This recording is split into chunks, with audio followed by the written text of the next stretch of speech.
Welcome to class. आज हम पढ़ेंगे डीएनए। डीएनए की जो फुल फॉर्म होती है वो होती है डीऑक्सी राइबो न्यूक्लिक अम्ल।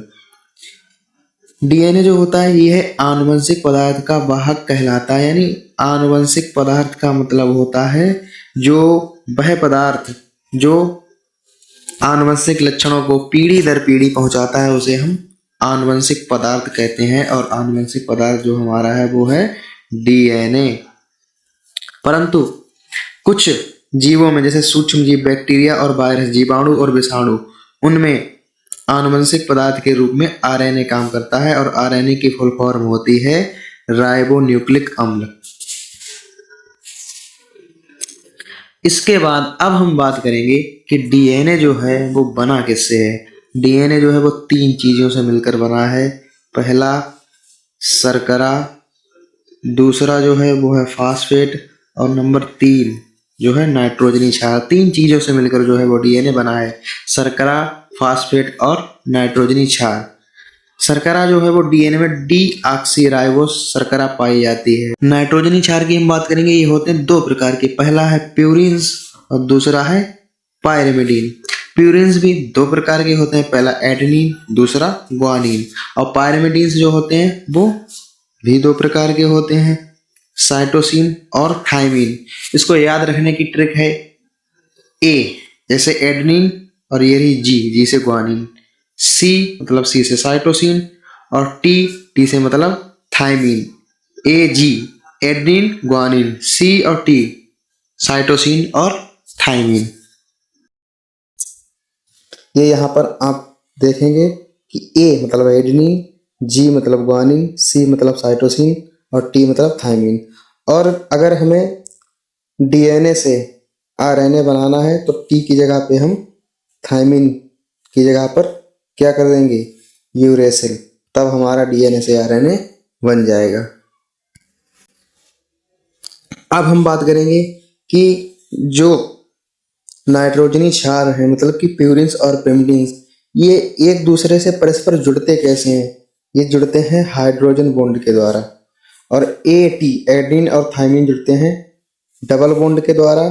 सी और जी मतलब साइटोसिन और ग्वानिन ये जुड़ते हैं ट्रिपल बॉन्ड के द्वारा। और ये मिलकर के एक ऐसी संरचना बनाते हैं।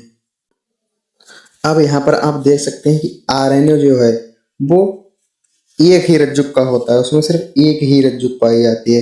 परंतु डीएनए जो है वो दो रज्जुकीय होता है, उसमें दो रज्जुकें पाई जाती हैं, पहली और दूसरी। डीएनए जो है वो दो रज्जुकीय होता है और आरएनए जो है वो एक रज्जुकीय होता है।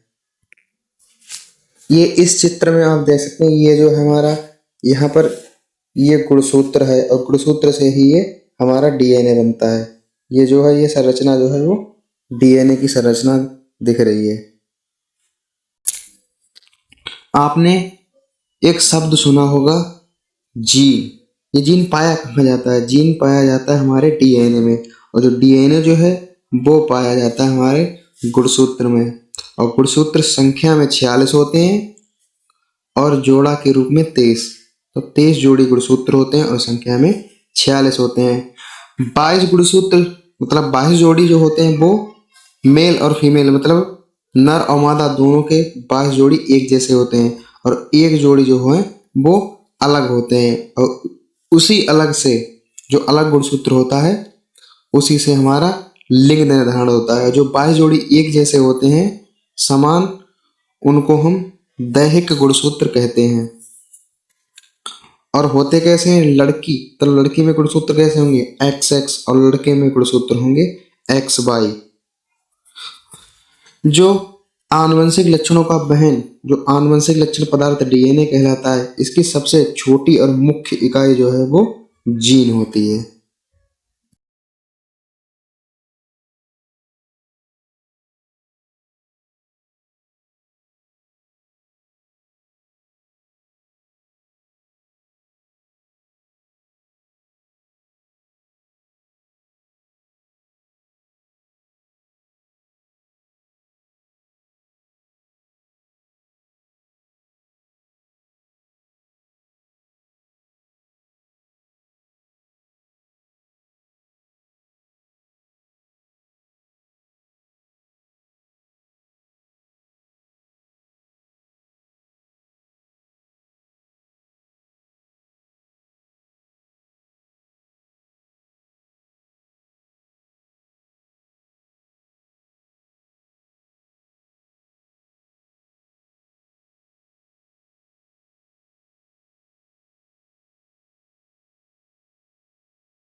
अब बात करने वाले हैं डीएनए और आरएनए के अंतर के बारे में कि इन दोनों में जो है वो क्या अंतर होता है। डीएनए जो है वो दो गुना मतलब उसमें दो न्यूक्लियोटाइड होते हैं इस तरह के, और जो आरएनए होता है अकेला असहाय मतलब कि उसमें सिर्फ एक ही रज्जुक होती है, उसमें दो रज्जुक होती हैं। डीएनए में डीऑक्सीराइबो शुगर मतलब डीऑक्सीराइबो शर्करा पाई जाती है और आरएनए में सिर्फ राइबो शर्करा पाई जाती है। इसमें नाइट्रोजन बेस मतलब नाइट्रोजनी क्षार ATGC होते हैं और इसमें थाइमीन मतलब थाइन लिखा है, इसमें थाइमीन की जगह पे यूरेसिल मौजूद होता है। बस यही डीएनए और आरएनए में अंतर है। ये जो संरचना आप देख रहे हैं ये है क्रोमोजोम। क्रोमोजोम का मतलब होता है गुणसूत्र, और ये जो डीएनए ये संरचना है डीएनए जो कि ये हिस्टोन प्रोटीन के साथ जुड़ी हुई है। ये डीएनए है और ये गुणसूत्र है और गुणसूत्र के अंदर ही डीएनए पाया जाता है।